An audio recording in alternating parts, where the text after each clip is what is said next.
আসসালামু আলাইকুম সবাইকে। আশা করি সবাই আল্লাহর রহমতে ভালো আছেন এন্ড আমরাও আলহামদুলিল্লাহ ভালো আছি। এবছর রোজার একটি ভিডিও আপলোড করা হয়নি, তো চলে আসলাম আমার প্রথম ভিডিও নিয়ে। তো আমি আর ভাবি মিলে রোজা শুরু হওয়ার আগের দিন সন্ধ্যায় চলে গিয়েছিলাম ডিআইওয়াই তে কিছু ঘরের জিনিসপত্র কেনার জন্য। গিয়ে খুব সুন্দর কিছু ফ্লাওয়ার্স দেখছিলাম, মেইনলি আমাদের লাইট কালার ফ্লাওয়ার্স গুলো অনেক বেশি পছন্দ হয়েছে এন্ড আমিও কিনেছি, ভাবিও আমাকে সিলেক্ট করে দিয়েছে। কেনাকাটা করার মাঝে হঠাৎ করে ভাবির সাথে আরেক ভাবির দেখা হয়ে গেল। আমি ভাবির সাথে বের হয়েছিলাম কারণ ভাবি তার রুমের জন্য ডেকোরেশনের জিনিস কেনার কথা ছিল, বাট ওর থেকে আমি বেশি কেনাকাটা করে ফেলেছি। তাই তখন বলছিলাম মাহিরার মায়ের সাথে আর বের হওয়া যাবে না। কেনাকাটা করে বাসায় ফিরতে ফিরতে রাত 9টা বেজে যায় এন্ড ভাবলাম যে বাসাটা কিভাবে হালকা পাতলা ডেকোরেশন করা যায়। রোজা শুরুর আগে নিউজ ফিড স্ক্রল করলেই দেখেছি যে অনেকেই খুব সুন্দর করে ঘর ডেকোরেশন করেছে রমাদান এসেছে বলে। সেটা দেখে আমারও ইচ্ছে হয়েছে যে আমি হালকা পাতলা ঘরটা ডেকোরেশন করব। তো আমি আমার কেনাকাটা গুলো আনপ্যাক করছিলাম। ঘরের জিনিসপত্র কেনাকাটার পাশাপাশি আমি কয়েকটা পার্লের ক্লিপ কিনেছিলাম কারণ আমার খুব সহজে ক্লিপ হারিয়ে যায় এন্ড পেছন দিকে অল্প কিছু চুল বাঁধার এই সাইজের ক্লিপটা আমার মাস্ট লাগেই। আর এই 3টা প্লাস্টিকের ফ্লাওয়ার আমি ম্যাচ করে কিনেছি। পুরো ঘর গোছাতে অনেক সময় লেগেছে, বাট আনফরচুনেটলি আমি কোনো ভিডিও নিইনি। So here is the final look of my home after decorating.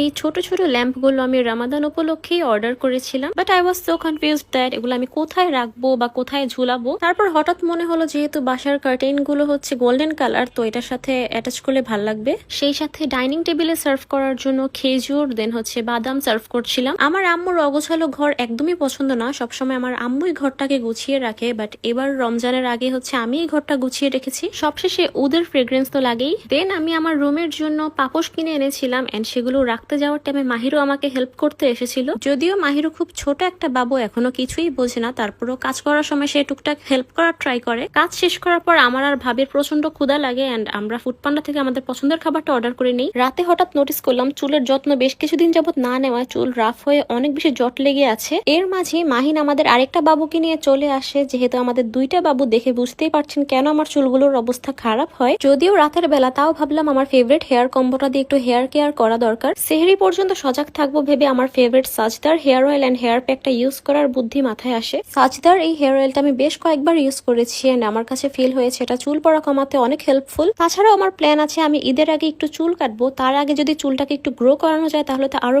ভালো রেজাল্ট পাওয়ার জন্য আমি তেলটাকে একটু গরম করে তারপর স্ক্যাল্পে অ্যাপ্লাই করি। তারপর আমি আমার অনেক পছন্দের সাজদার এই হেয়ার প্যাকটা ইউজ করব। যদিও আমি হেয়ার প্যাকে অনেক কিছু মিক্স করে ইউজ করি, বাট যেহেতু রাত হয়ে গেছে তাই শুধু পানি দিয়ে মিক্স করেই আজকে ইউজ করব। চুলের অবস্থা এত বেশি খারাপ না দেখলে আমি এই রাতের বেলা হেয়ার কেয়ার করতাম না। দেন আমি সাজদার এই শ্যাম্পুটা দিয়ে হেয়ার ওয়াশ করে নিলাম। চুলের জন্য এত কিছু করতে করতে দেখলাম আসলেই সেহরির সময় হয়ে গিয়েছে এন্ড সেহরি খাওয়ার টাইমে মাহিরও দেখলাম উঠে আসছে ঘুম থেকে। সে আমার কোলে বসে সবার দিকে তাকিয়ে হাসছিল। শুধু কিন্তু তাই না, দেখলাম যে ফজরের নামাজের টাইমেও সে দৌড় দিয়ে হেঁটে হেঁটে আমার রুমে চলে এসেছিল। দেন প্রথম রোজার দিন আমার ঘুম থেকে উঠতে অনেক বেশি দেরি হয়ে যায়। জোহরের নামাজের পরে আমি চলে আসি আলুর চপ বানাতে। আমাদের বাসায় ইফতারের সব আইটেম আম্মু বানালেও আলুর চপটা কখনো আমি বানাই, কখনো ভাবি বানাই, আবার কখনো মাহিনাপু বানাই। আর আমাদের বাসার আলুর চপ বানানোর স্টাইলটা 2 in 1, মানে ডিম চপ প্লাস আলুর চপ। সবকিছু দিয়ে ভালোভাবে মাখানোর পরে আলুটার ভিতরে ইউজ করার জন্য 2 টাইপের ডিম ইউজ করব। একটা হচ্ছে সিদ্ধ ডিম আর আরেকটা হচ্ছে পেঁয়াজ মরিচ দিয়ে ভাজা ডিম। দেন গোল করার পর ডিমে চুবিয়ে লাস্টে ব্রেড ক্রামস দিয়ে হচ্ছে এন্ডিং দিয়ে নিই। এসব করতে করতে আমার আসরের নামাজে অনেক লেট হয়ে যায়, তাই দৌড় দিয়ে চলে যাই। আসার পর দেখি যে ভাবি সুন্দর করে সব টেবিলে সার্ভ করে দিয়েছে। আমার আম্মু ইফতার ভেজে দিচ্ছিল আর ভাবি সেটা সার্ভ করে দিচ্ছিল। আমাদের ইফতারের সাথে মাহিরার খাবারের চেয়ারটা দিয়ে ওকেও যেহেতু ইফতার দিচ্ছিলাম, ভাবলাম যে আজানের সময় ওকেও মাথায় কাপড় দেওয়াই। ওর এই হিজাবটা ওমরা করতে যাওয়ার সময় ওর জন্য কেনা হয়েছিল, বাট তখন এটা ওর মাথায় লাগেনি, তাই এটা ওকে এখন পরালাম। এন্ড এত রকম ইফতার ওকে দেওয়ার পরেও ও খালি শশাই খাচ্ছিল কারণ ওর শশা অনেক পছন্দ। অবাক করা বিষয় হলো মাগরিবের পর যখন সবাই চা খাচ্ছিল, ওর দাদুমণির কাছে অন্ধকারে যায় চা খাওয়ার জন্য। সবাই ওর জন্য অবশ্যই মাশাআল্লাহ বলবেন। সো প্রথম রোজার ভিডিওটা এখানেই শেষ করছি। দেখার জন্য থ্যাংক ইউ সো মাচ সবাইকে। আল্লাহ হাফেজ।